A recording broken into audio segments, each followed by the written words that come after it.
राज्यात शेनवारा एकाच दिसा 6 उजो लागपाच्यो घडणुको घडल्यो।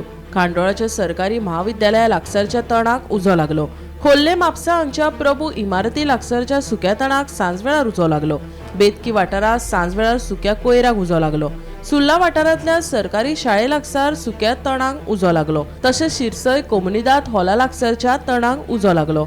बांबोळीच्या अन्न आनी वखदा प्रशासन इमारती लागसारच्या सुक्या तणाक सकाळी उजो पेटलो।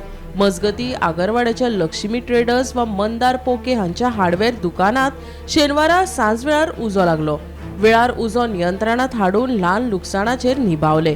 मंदार पोके दुकान बंद करून भायर सरिल्लो, पूण ताच्या शेजाऱ्याक आशिल्ल्या दुकान धनियाक मंदाराच्या दुकानांतल्यान धुंवर येता हें लक्षात आयलें आनी ताणें रोखडेच मंदार पोके कडेन संपर्क साधलो आनी ताका म्हायती दिली। पोकेन रोखडेच पेडणे उजो पालोवपी दळाक कळीत केलें। उपरांत उजो पालोवपी दळान रोखडेच घडणूक थळार धांव घेत उजो नियंत्रणात हाडून ही व्हड आपत्ती टाळ्ळी। Bureau report, Gomantak TV.